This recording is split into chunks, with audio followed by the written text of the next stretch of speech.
Olá pessoal, você que estiver assistindo esse vídeo aí pela primeira vez, meu nome é Ângelo. Eu vou estar trazendo aqui nesse vídeo, né, uma resolução de um exercício de física, né, envolvendo aí a lei de Gauss, né, e alguns conceitos de campo elétrico, né, e fluxo elétrico também. Então aqui nessa questão, ela diz o seguinte, que um cubo gaussiano possui uma aresta de comprimento L igual a 1 metro, com o vértice na posição em x1 igual a 4 metros, y1 igual a 3 metros, como indica na figura, né? Essa figura aqui. O campo elétrico não é uniforme e é dado por, aí tem aqui o vetor campo elétrico, né, dado por menos 3i, né, esse i aqui é um vetor unitário, para dizer que ele está na direção do eixo x, né, no sentido negativo, né, do x, e aqui menos 4y quadrado na direção j, né, que é a direção do eixo y, né, só que no sentido negativo. Então aí o que ele pede é o seguinte, né, na letra A ele pede qual é o fluxo elétrico total sobre o cubo e qual é a carga total contida no cubo. Então só para poder visualizar melhor o desenho, né, então eu fiz aqui reproduzir aqui o desenho da figura. Ele diz que o cubo, né, ele tem um dos seus vértices com essas coordenadas, né, x, y, né, e tem aí uma das suas arestas com 1 metro, né, está aqui representado no eixo z. Então tem uma figura aí tridimensional. Lembrando que como é um cubo, então se uma das arestas é 1 metro, então todas as arestas equivalem a 1 metro. Essa informação é importante porque vamos trabalhar aí com a área, né? Então aí é o seguinte, então aqui esse cubo é uma superfície, é um cubo gaussiano, né? Então lá da definição de fluxo, né, utilizando a lei de Gauss, né? Então a lei de Gauss ela parte do princípio para se poder calcular o fluxo elétrico e assim também, né, poder calcular o campo elétrico de cargas, né, onde essa carga ela não é uma carga discreta, né, não é uma carga pontiforme, né. Vamos supor que você tem lá uma carga que ela é distribuída por pode ser um condutor, né, pode ser uma superfície, pode ser uma esfera, uma esfera não, porque uma esfera a gente vai acabar chegando aí mas que seja, vamos supor que seja aí uma distribuição numa esfera, numa casca esférica e tal. Então utiliza-se aí da técnica, do conceito aí de Gauss para poder fazer o cálculo desse fluxo elétrico e consequentemente também obter aí o valor quantitativo da carga elétrica e o campo elétrico. Então para se fazer isso, né, como ele está desejando na letra A aqui, né, que vai ser nossa primeira ação, calcular o fluxo total, né, sobre o cubo. Então a lei de Gauss ela diz o seguinte: o fluxo elétrico, né, no caso do cubo, né, o fluxo total vai ser o resultado da soma de todos os fluxos, né, que atravessam aí as faces do cubo. Então para poder fazer esse cálculo, né, usando aí a definição da lei de Gauss, podemos pensar aí da seguinte maneira, né? Primeiro temos que entender o seguinte: já temos definido aí o vetor campo elétrico e temos que definir também um incremento de área para cada face, né? Esse incremento a gente denomina aí por dA, né? Ele representa, é um vetor que representa o incremento de área de cada face, né, desse cubo gaussiano, e esse vetor, né, que representa essa área, ele é perpendicular ao plano da área e ele sempre aponta para fora, né? Então no caso aqui, né, eu tenho uma superfície gaussiana envolvendo aí uma quantidade de linhas de campo elétrico aqui no seu interior. E aí nós temos aí a representação, né, dos vetores, né, que representam a área incremental de cada face. Lembrando que, né, nas coordenadas, né, tem uns vetores ou versores, que são vetores de módulo 1, né, vetor unitário. Esses vetores unitários, eles são ortogonais entre si, né, eles formam entre si ângulos de 90 graus e ele define aí, né, a orientação do vetor, né. Então, na verdade, esse vetor ele é representado aqui pela letra I, né, então ele representa os vetores, né, direcionados aí no eixo X, né. O K, né, é um vetor unitário que representa aí o sentido, né, a direção dos vetores que possam estar no eixo Z. E aqui temos o vetor unitário representado pela letra J, que representa aí a direção e sentido dos vetores que estejam ali no eixo Y. Então, fazendo aqui analisando os seis vértices, as 6 faces, né, do cubo. Então nós temos aqui na direita, né, temos um vetor dA na direção do eixo Y, né, no sentido positivo. Então aqui tem um mais J. Aqui na esquerda nós temos também o vetor, né, que representa a área, ele também está na mesma direção do eixo Y, porém ele está no sentido negativo, né, ele aponta para o sentido negativo do eixo Y, então aqui vai ficar menos dAj. O mesmo ocorre aqui no eixo X, né, então aqui está apontando para fora, então nesse caso aqui, né, esse sentido aqui é o sentido positivo, então vai ficar dAi, e o oposto a ele, né, vai ficar no sentido negativo. E aqui no topo, né, na face superior e inferior, temos aí, né, os vetores que estão na direção do eixo Z, né, no sentido positivo e no sentido negativo. Partindo disso aqui, né, dessas representações vetoriais, vamos aqui para a definição matemática da lei de Gauss, né, a definição do fluxo, né. Então o fluxo ele é igual a integral de superfície, né, uma integral de superfície fechada do produto escalar entre o vetor campo elétrico e o vetor incremental de área. Então a integral, né, de superfície, né, desse produto escalar define aí o valor aí do fluxo elétrico. Como o cubo ele tem aresta de 1 metro, então cada face do cubo vai ter uma área de 1 metro quadrado. E aí partimos do seguinte: o fluxo total ele vai ser a soma de todos os fluxos, né, que atravessam as faces do cubo. Então o fluxo total será igual ao fluxo na face 1, na face 2, 3, 4, 5 e 6.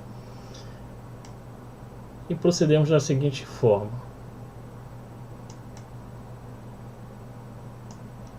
aqui na face direita, né, escrevendo a lei de Gauss, né,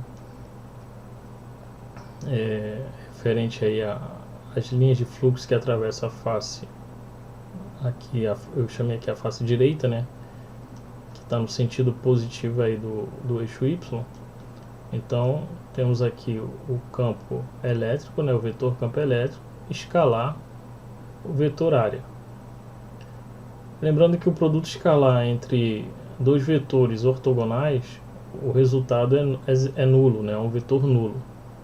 Então, como aqui eu tenho um componente na direção I, que é ortogonal à direção J, então essa componente aqui ela vai se anular quando for feito o produto.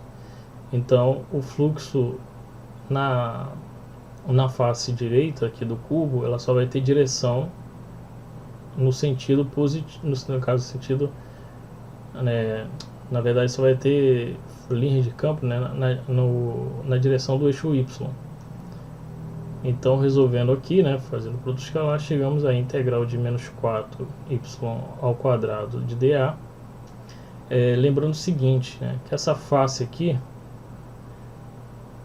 qualquer ponto, né, na face terá como componente y igual a 3, ou seja, o valor de y aqui para qualquer ponto na superfície, nessa superfície, vai ser igual a 3.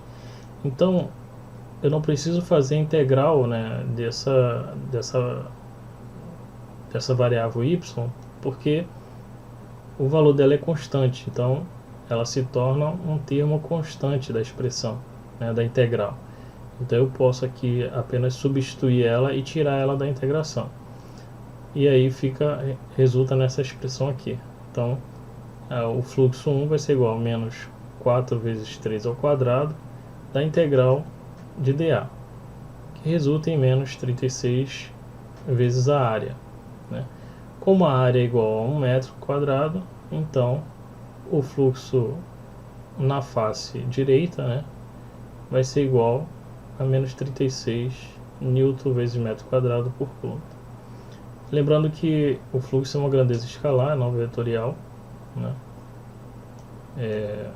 Então aqui não é um vetor, então é um número escalar. Pois bem, fazendo o mesmo raciocínio para a face 2, né, a face esquerda, que é esse lado aqui, aqui também vamos pensar da mesma forma. Nessa face esquerda aqui, né, embora não dá para ver ela, mas, né, dá para saber que ela existe. Como a aresta é 1, então entende-se que ela vai estar em y igual a 2, né?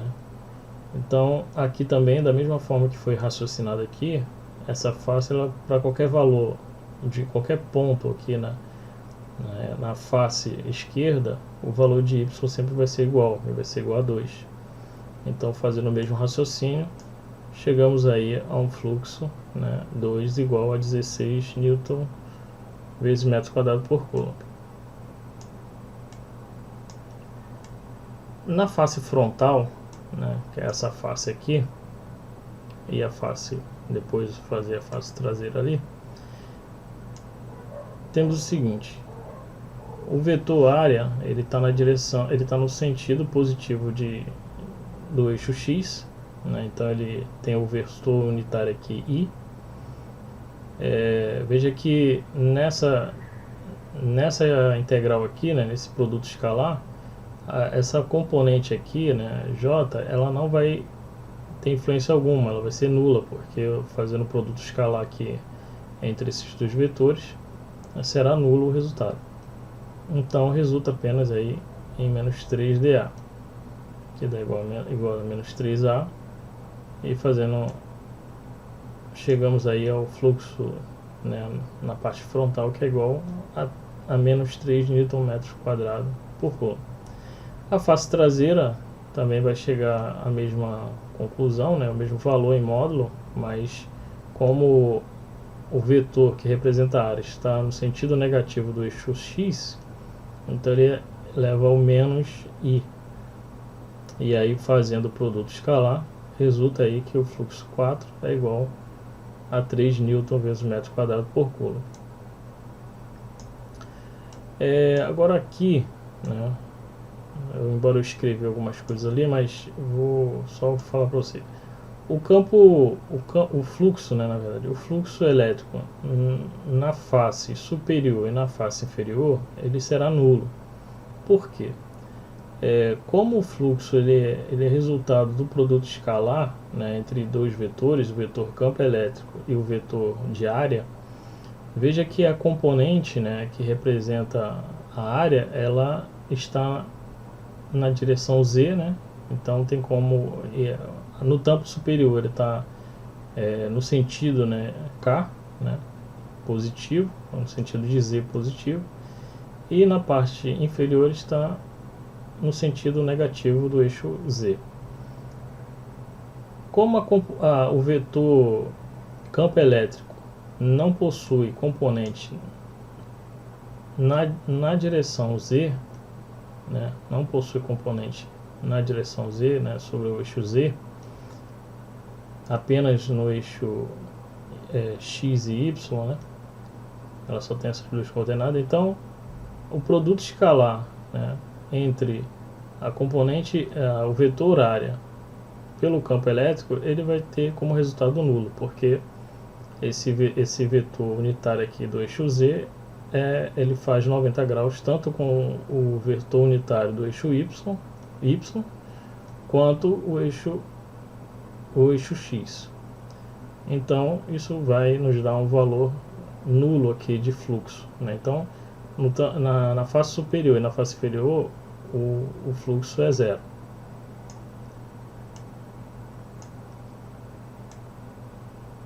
Aqui eu faço só escrevo aqui algumas coisas, né, só para o fluxo elétrico nessas faces será nulo, né, pois os componentes do vetor campo elétrico são ortogonais aos vetores que representam a área incremental de ambas as faces, né, e o produto escalar dessas componentes serão nulos.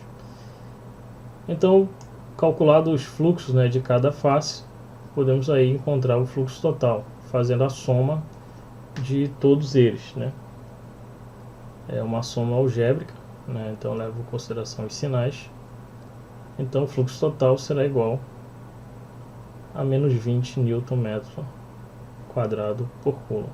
Então esse aqui é o fluxo total a qual a superfície gaussiana, né, está envolvida. No segundo, na letra B, ele pede, né, é pedido ali a carga, né? Vamos olhar aqui.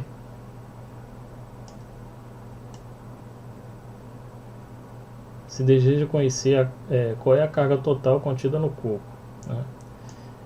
Existe uma outra definição também para fluxo, né, baseada aí também na lei de Gauss, que fluxo é igual a carga envolvida pela superfície gaussiana dividido por uma constante, né? Essa constante é a constante de permissividade eletrostática, né? Considerando aí o meio como o vácuo. Então, como a superfície gaussiana está envolvendo, ele quer saber a quantidade de carga que a superfície gaussiana, né, está envolvendo, então já temos aí, né, o valor total do fluxo, e esse valor aqui dessa constante já é definido, né? Então, fazendo um rearranjo matemático aqui da expressão, né, colocando em função da carga, então temos que a carga é igual a menos 20, né, que é o valor total do fluxo, vezes a constante, né? Isso aqui é uma aproximação do valor, ela tem algumas casas decimais, né? Então, mas aqui vamos trabalhar apenas com duas, né? Então o ε0 é aproximadamente igual a 8,85 vezes 10 a menos 12. Esse resultado aqui nos dá um valor de carga igual a menos 1,77 vezes 10 a menos 12 coulomb, né? Então aqui, um valor muito pequeno, nós vamos trabalhar com os submúltiplos do coulomb. Então podemos representar aí por essa expressão, menos 177 picocoulomb. O sinal de menos aqui é para informar que a carga, né, a qual a superfície gaussiana envolve, ela tem sinal negativo, ou seja, é uma carga que possui aí um excesso de elétrons. Então tá aí essa resolução, né, envolvendo aí os conceitos